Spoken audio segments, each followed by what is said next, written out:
Walaupun sudah 25 abad lamanya beliau meninggal dunia, tapi dunia masih mengenal nama dan pemikirannya. Dialah Aristoteles, sang filsuf terkenal dari Yunani. Aristoteles adalah murid dari Plato, sekaligus guru dari Alexander Agung. Ia banyak menulis berbagai macam disiplin ilmu, termasuk fisika, metafisika, puisi, logika, retorika, politik, pemerintahan, etnis, biologi dan zoologi. Bersama dengan Socrates dan Plato, Aristoteles dianggap menjadi seorang di antara 3 orang filsuf yang paling berpengaruh di pemikiran Barat. Aristoteles tertarik kepada ilmu pengetahuan.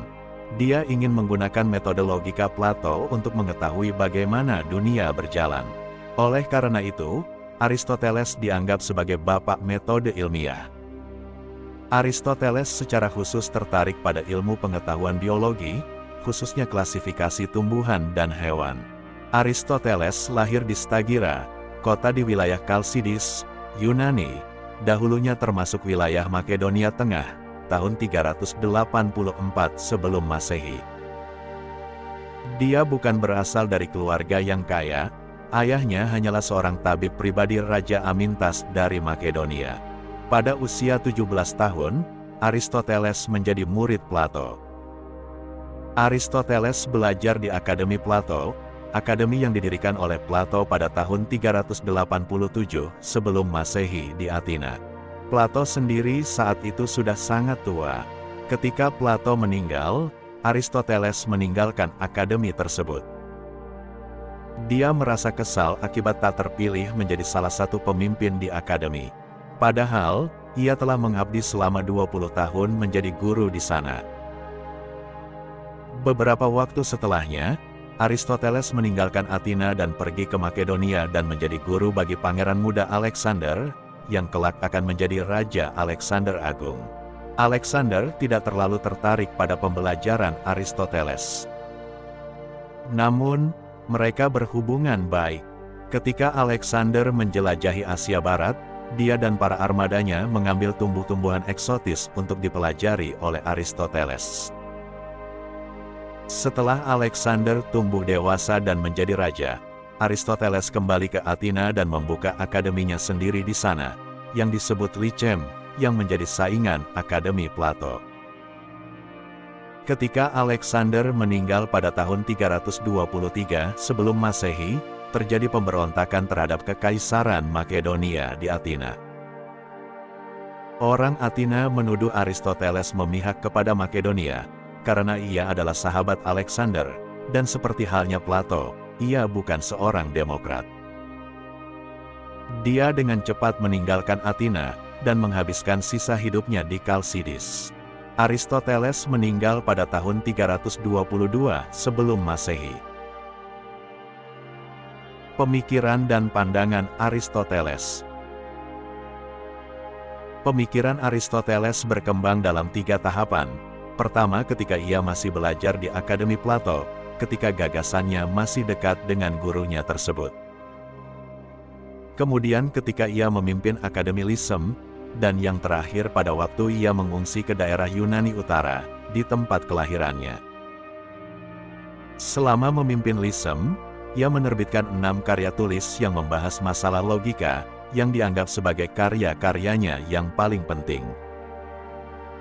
Selain kontribusinya di bidang metafisika, fisika, etika, politik, ilmu kedokteran, ilmu alam dan karya seni.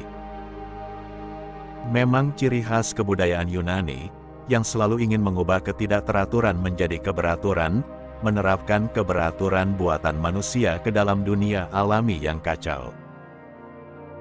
Aristoteles juga berusaha membuat keberaturan dalam sistem pemerintahan. Dia menciptakan sistem klasifikasi monarki, oligarki, tirani, demokrasi dan republik, yang masih dipakai hingga sekarang.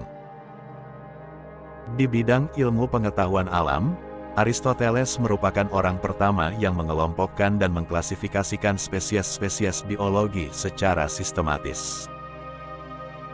Observasinya ini termasuk suatu bentuk dari keberaturan yang ia ciptakan untuk menggambarkan hukum alam dan keseimbangan pada alam, yaitu metabolisme, perubahan suhu, pemrosesan informasi, embriogenesis, dan pewarisan sifat. Hingga kini, metode Aristoteles digunakan oleh ahli biologi modern ketika menjelajahi wilayah baru, yaitu dengan mengumpulkan data secara sistematis, menemukan pola, dan membuat kesimpulan dari penjelasan kausal yang mungkin saja terjadi. Berlawanan dengan Plato, yang menyatakan teori tentang bentuk-bentuk ideal benda, Aristoteles menjelaskan bahwa materi tidak mungkin tanpa bentuk karena ia ada, eksis. Pemikiran lainnya adalah tentang gerak. Ia selalu mengatakan bahwa semua benda bergerak menuju satu tujuan. Karena benda tidak dapat bergerak dengan sendirinya, maka harus ada penggerak. Penggerak itu harus mempunyai penggerak lainnya, hingga tiba pada penggerak pertama yang tak bergerak, yang kemudian disebut dengan Theos, yaitu Tuhan dalam pengertian bahasa Yunani.